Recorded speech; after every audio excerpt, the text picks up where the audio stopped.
Cooking with পিউষা রান্নাঘরে আজকে আমি হাজির হয়েছি ডিমের চপ বানানোর রেসিপি নিয়ে। এই রান্নাটা করার জন্য 3টা ডিম আমি সেদ্ধ করে 4 ফালি করে নিয়েছি। 500 গ্রামের মতো আলু সেদ্ধ করে চটকে নিয়েছি।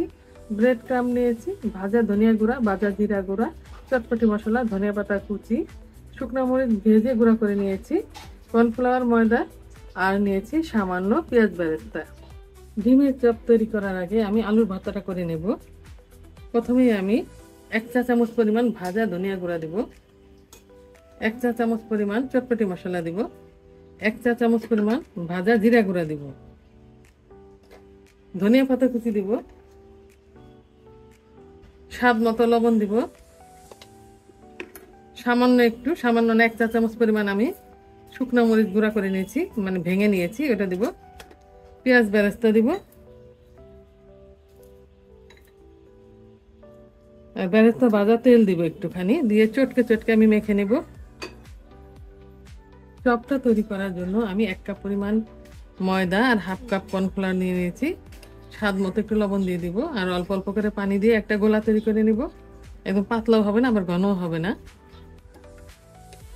চপ তৈরি করার জন্য প্যানে আমি পরিমাণ মতো তেল দিয়ে দিয়েছি, একটু বেশি করে দিয়েছি কারণ ডুবো তেলে ভাজতে হবে। এবার আমি দেখাচ্ছি কিভাবে বানাতে হবে।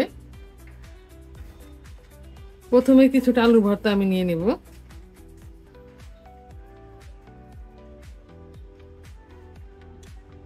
মাঝখানে 1 ফালি ডিম দিব, আরো কিছুটা পরিমাণ ভর্তা নিয়ে নিব।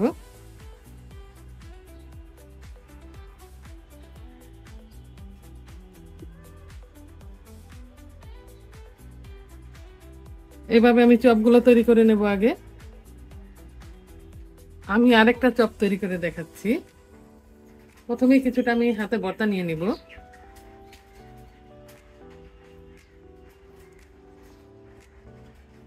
মাঝখানে 1 টুকরা ডিম দিব।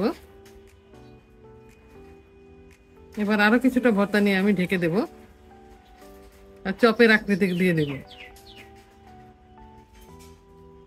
এভাবে সবগুলো আমি বানিয়ে নিচ্ছি।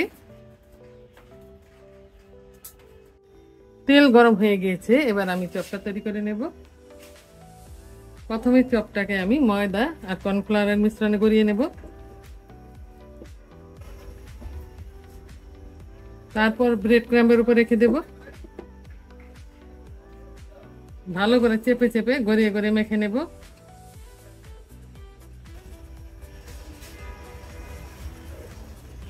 আরেকটা দিয়ে দিচ্ছি। এভাবে সবগুলো দিয়ে দিব ভাজার জন্য।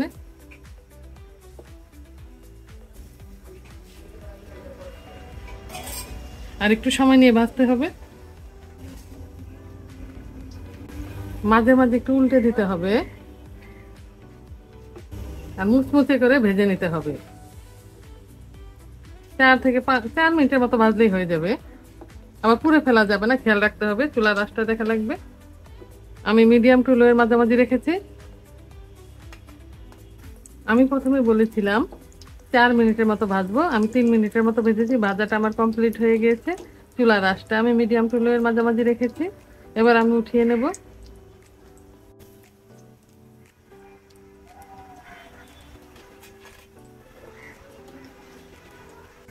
আর বাকি চপগুলো আমি এইভাবে ভেজে নেব।